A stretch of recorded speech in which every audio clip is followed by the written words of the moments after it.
ಎಲ್ರಿಗೂ ಹೇಗಿದ್ದೀರಾ? ಇವತ್ತಿನ ರೆಸಿಪಿ ಬಂದು ಬಸಳೆ ಸೊಪ್ಪಿನ ಸಾರು ಮಾಡ್ತಾ ಇದ್ದೇನೆ. ಫಸ್ಟಿಗೆ ಅದಕ್ಕೆ ಬೇಕಾಗುವಂಥ ಇಂಗ್ರೀಡಿಯೆಂಟ್ಸ್ ನೋಡ್ಕೊಳ್ಳೋಣ. ಒಣಮೆಣಸು, ಬ್ಯಾಡಗಿ ಮೆಣಸು ಅಂತ ಹೇಳ್ತಾರಲ್ಲ, ಅದು ಎಂಟು ಹಾಕಿದ್ದೇನೆ. 5ರಿಂದ 8 ಹಾಕಿದ್ದೇನೆ. 2 ಗುಂಟೂರು ಮೆಣಸು ಹಾಕಿದ್ದೇನೆ, ಅಂದರೆ ಖಾರಕ್ಕೆ ಬೇಕಾದರೆ. ಮತ್ತೊಂದು ಪ್ಯಾನ್ ತಗೊಂಡು ಸ್ವಲ್ಪ ಎಣ್ಣೆ ಹಾಕಿ ಅದಕ್ಕೆ ಕೊತ್ತಂಬರಿ ಬೀಜ ಸ್ವಲ್ಪ ಹಾಕಿ 1 ಸ್ಪೂನ್ ಆಗುವಷ್ಟು ಜೀರಿಗೆ ಹಾಕಿ, ಮತ್ತು ಒಂದು ಕರಿಮೆಣಸು 4ರಿಂದ 5 ಕಾಳು ಹಾಕಿ ಅದನ್ನು ಚೆನ್ನಾಗಿ ಫ್ರೈ ಮಾಡಿಕೊಳ್ಳಿ.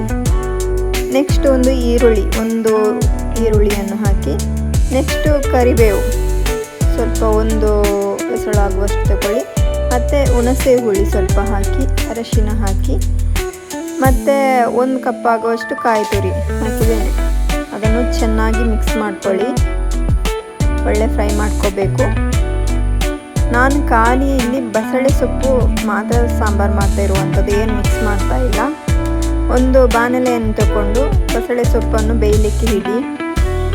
ಸ್ವಲ್ಪ ನೀರು ಹಾಕಿ, ಸ್ವಲ್ಪ ಉಪ್ಪು ಹಾಕಿ, 2 ಸ್ಪೂನ್ ಹಾಕಿದ್ದೇನೆ ಉಪ್ಪು, ಮತ್ತು ಸ್ವಲ್ಪ ಅರಶಿನ ಹಾಕಿ 15ರಿಂದ 20 ನಿಮಿಷ ಬೇಯಲಿಕ್ಕೆ ಬಿಡಿ.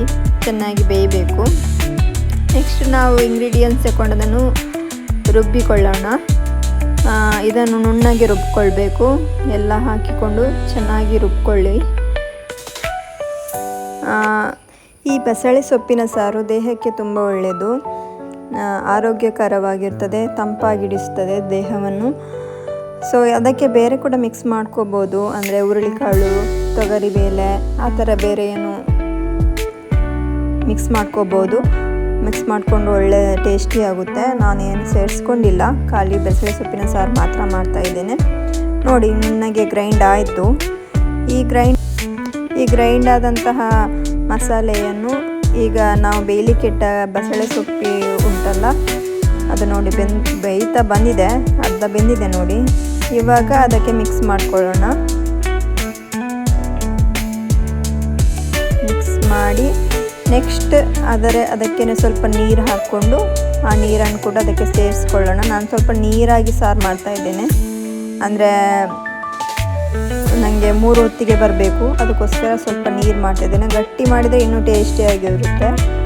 ಸ್ವಲ್ಪ ಗಟ್ಟಿ ಕೂಡ ಮಾಡ್ಕೋಬೋದು, ಅಂದರೆ ಸ್ವಲ್ಪ ಹೊತ್ತು ಜಾಸ್ತಿ ಬೇಯಲಿಕ್ಕೆ ಬಿಡಬೇಕು.